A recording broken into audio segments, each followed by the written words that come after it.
Welcome back to Guess Wisdom. Prepare yourself for an exciting new adventure as you solve mysterious crime cases, just like a detective. Let's dive right in.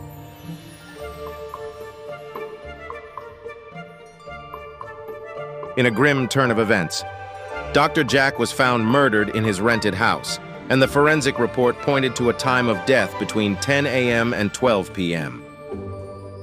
Suspect 1, Dr. Michael. The first suspect, whose papers were stolen by the deceased, claimed he spent the entire day at home diligently working on his thesis. He emphasized that he hadn't seen Dr. Jack for several days, implying a lack of motive. Suspect 2, Mia.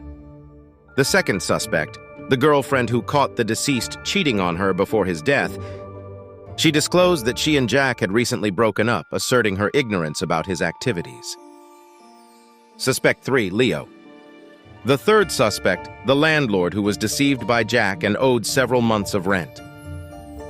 He asserted that he was taking a nap around the time of the murder, and even challenged the idea that he would wait around to be caught if he were the killer. As Detective Smith observed the three suspects, he couldn't help but notice a critical inconsistency in Leo's statement. He turned to Leo and said, "Don't deceive us any longer, you are the murderer." No. What critical detail did Detective Smith notice that led him to accuse Leo of the murder? Detective Smith was known for his unshakable resolve and sharp instincts. On a chilling winter night, he found himself at the scene of a gruesome murder. The victim, a wealthy business tycoon named Victor Harlow, lay lifeless in his opulent mansion. The initial investigation revealed that Victor had thrown a lavish party earlier that evening, attended by influential figures.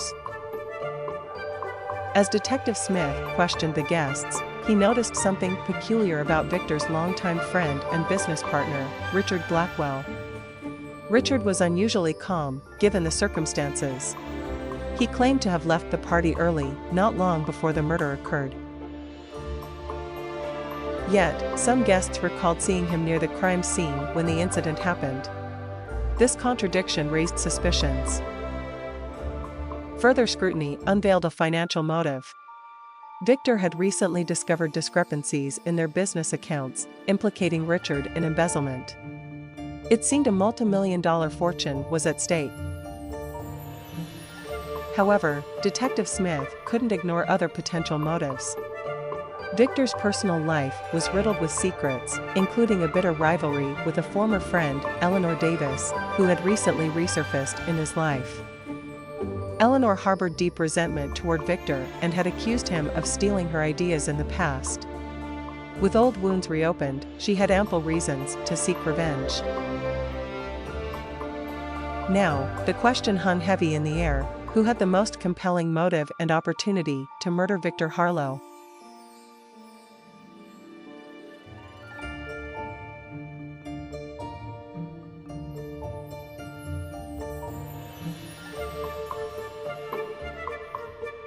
In the serene town of Willowbrook, a baffling crime rattled the tranquility.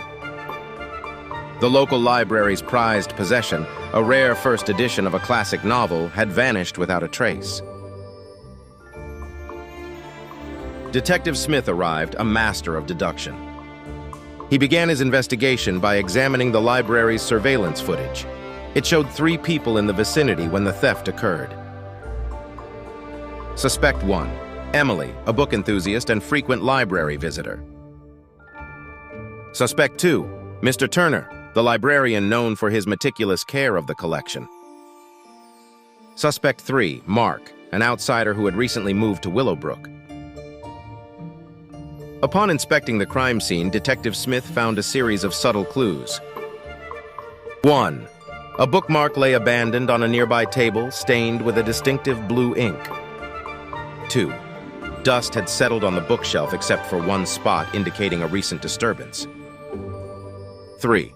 A faint scent of lilacs hung in the air. As he questioned the suspects, their stories unraveled.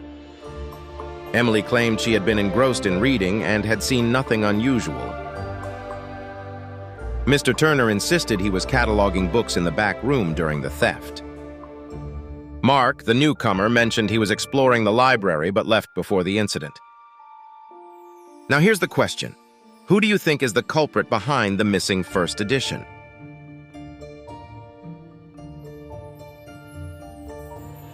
Have you unraveled these mysterious crime cases? Feel free to share your thoughts in the comments section. If you found this video enjoyable, remember to subscribe to our channel. Don't forget to give it a thumbs up and share it with others. We appreciate your support and look forward to seeing you in the next video.